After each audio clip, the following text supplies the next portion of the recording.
Hi, welcome back to A Closer Walk. I'm Irving Kimball, and I'm your facilitator for our Experiencing God series. Today, we're going to be going over Unit 9, Day 1, page 180 in our member guides, and page 240 in our youth edition. This week, we're going to be talking about obedience, part 1. Our memory verse is John 14:23. And Jesus replied, "If anyone loves me, he will obey my teachings. My Father will love him, and we will come to him and make our home with him." What a lovely verse as an invitation to us. Because you see, when you come to know God by experiencing him, as you obey him, he will accomplish his works through you. And one of the things we want to do right quick is just review the 7 realities that we've gone over. And we're going to look at the words and see if we can give you the 7 realities in our own words. And I want you to do the same. I'm going to say the word, and then I'm going to let you complete the sentence, if you will. Reality, the word would be work. And that would be God is always around you. All right, he works around you. The other one is love, and that would be that God pursues us with a love relationship that is personal and real. The next one is invite, and that is that God invites us to join him in what he's doing. The fourth one, reality, is speaks, and that when we get an invitation from God by him, that is God speaking to us, and that we are to respond in faith and obedience. Number 5, and that is that any time that we respond to God's invitation as he speaks to us, it will be met with a crisis of belief that must be followed up with faith and action.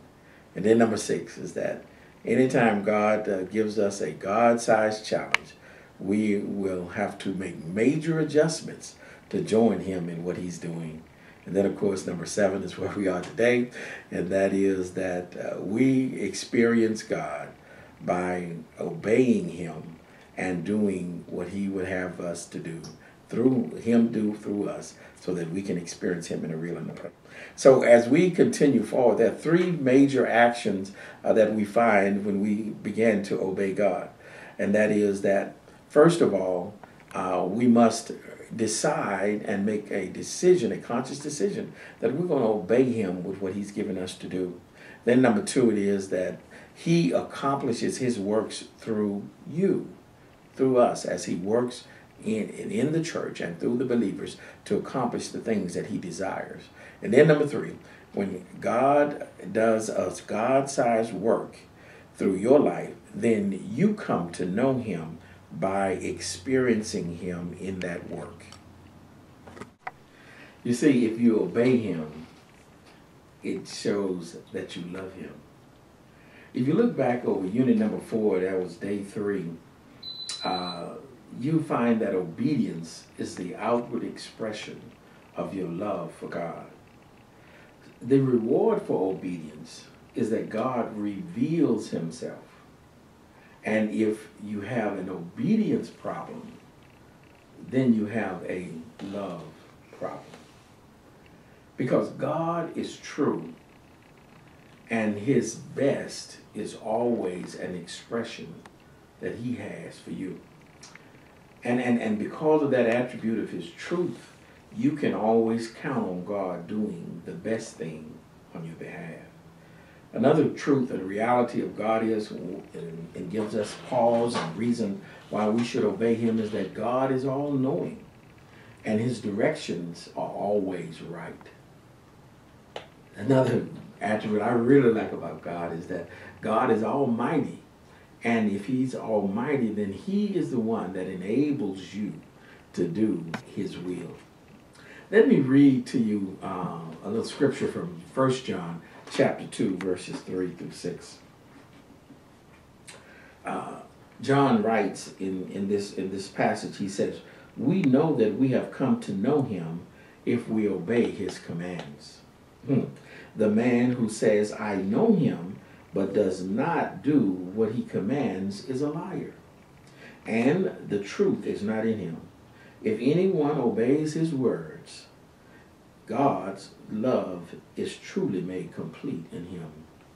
This is how we know we are in him. Whoever claims to live in him must walk as Jesus did.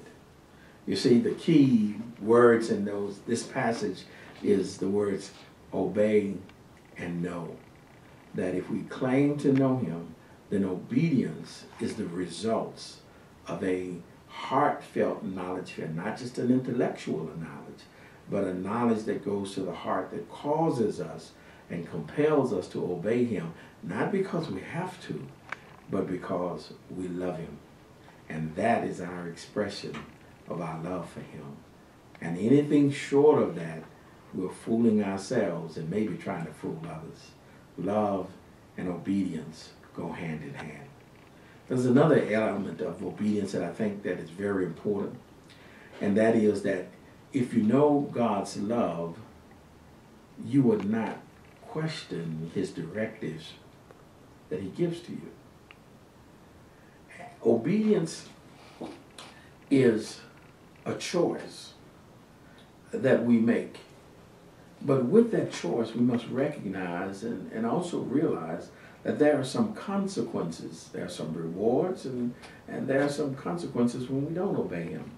See, obedience has benefits, and they are outlined as God spoke to Israel in Deuteronomy chapter 28. Let me just share that with you for a minute. Beginning at verse number 1, God says, "If you fully obey the Lord your God and carefully follow his commands I give you today, the Lord your God will set you high above all nations on the earth. All these blessings will come upon you and accompany you if you obey the Lord our God. You will be blessed in the city and blessed in the country. The fruit of your womb will be blessed, and the crops of your land, the young livestock, the calves, your herds, and your lambs of your flock. Your baskets and your kneading trough will be blessed. You will be blessed when you come in and blessed when you go out. The Lord will grant the enemies who rise up against you will be defeated before you. This will come to you from one direction, and they will flee out in 7 different directions. The Lord will send a blessing on your barns and everything that you put your hands to. The Lord your God will bless you in the land that he is giving you."